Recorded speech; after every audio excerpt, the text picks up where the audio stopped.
Hello, my name is David. My pathogen report is on COVID-19 or SARS-CoV-2. This viral disease started a politically charged pandemic in 2020 and arguably ended in 2022. I will discuss a brief description of the virus, how it is transmitted, the signs and symptoms, the morbidity and mortality, any testing, any therapies, and lastly, any new data. On the screen shows the family classification and the four major genuses of COVID-19. COVID-19 is an envelope virus.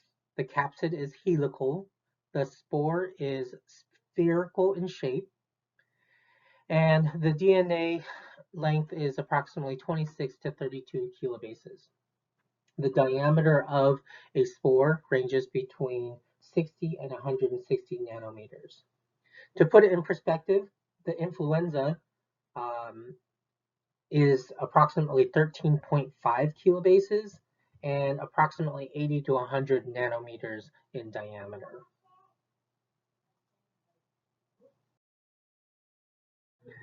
There are many different transmissions recorded of COVID-19. On the screen shows 5. However, the last one, the foodborne transmission, there's not much evidence proving one way or another.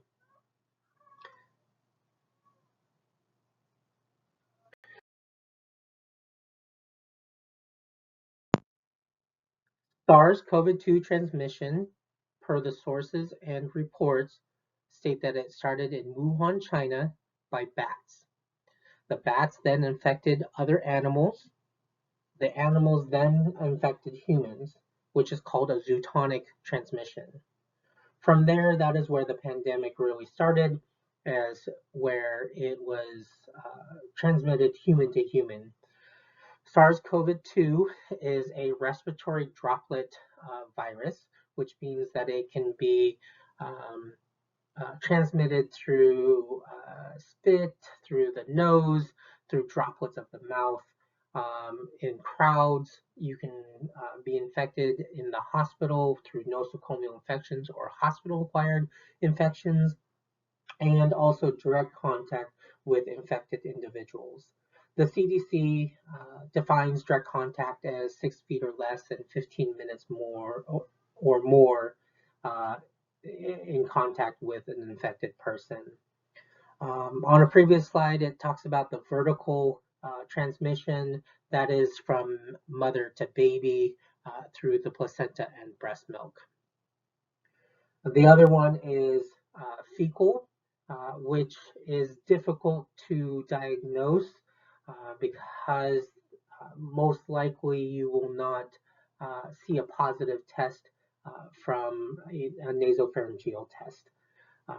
But they could have symptoms and it will be positive for virus in the fecal matter.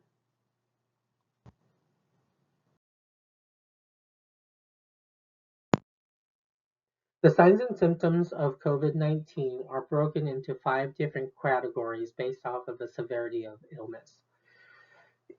The first one is asymptomatic, which means that they don't show any symptoms, and which can be problematic as no one knows that they're sick until they are tested. Mild illness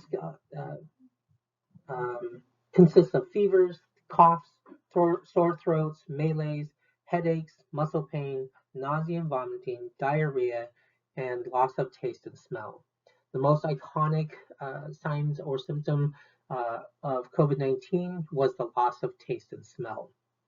In a moderate illness, you may see the same mild illness signs and symptoms, but you will see that the blood oxygen saturation, or SpO2, drops down to 94%.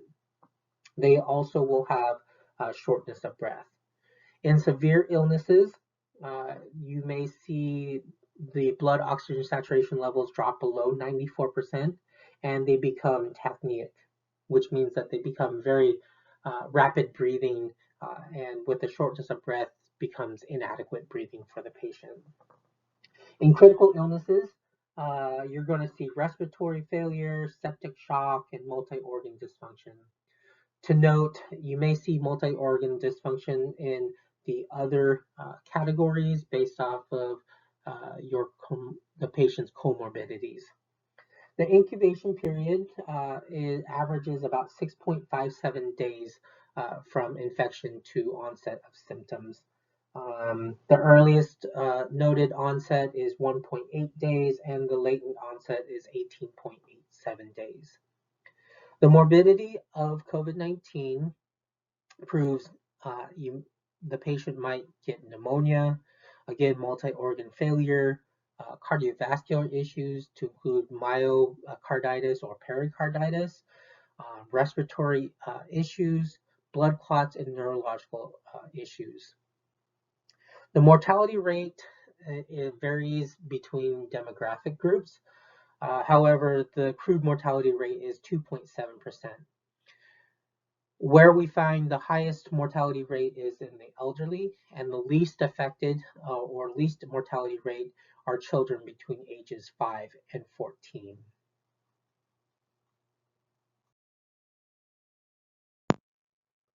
There are two types of testing to detect, or main testing that is used for COVID-19.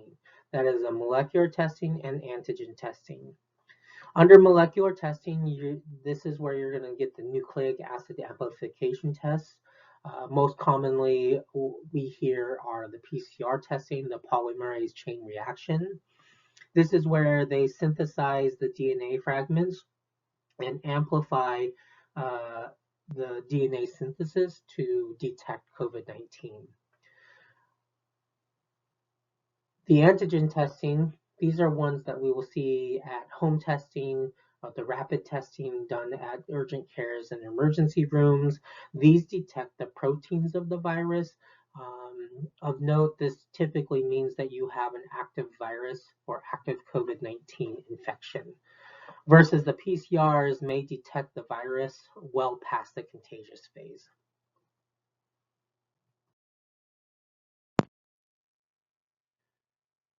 According to the research, the two or the primary prevention of COVID-19 is the COVID-19 vaccination. Although there is controversy between vaccinations and whether or not they are effective or not, but the fact is that there are vaccinations for COVID-19.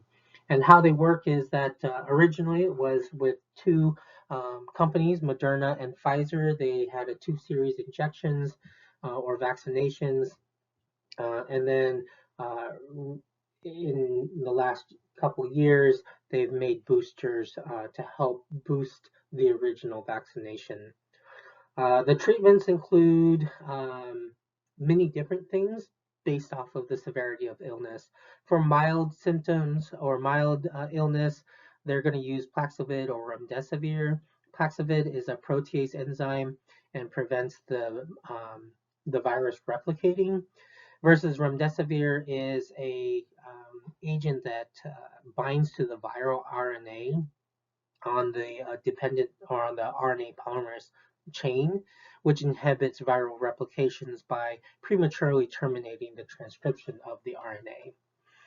In moderate illnesses, you're going to see the remdesivir and then the use of dexamethasone, which is a steroid to help you with your breathing.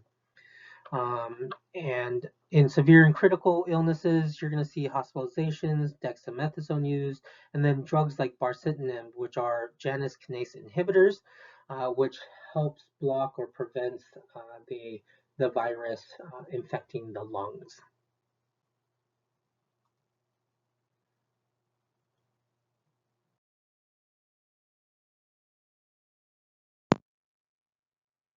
There is new data coming out every day by researchers. However, we are still far from having the knowledge base that we do like with the influenza. Currently, they are researching the long-term effects of COVID-19. They're finding new research on how it's transmitted, how we can prevent it. There is a research out there that um, the effects on the fetal brain. And however, COVID-19 has been around since 1996, or excuse me, the coronavirus has been around or noted since 1996. This concludes my presentation of COVID-19. If you have any questions, please feel free to reach out to me.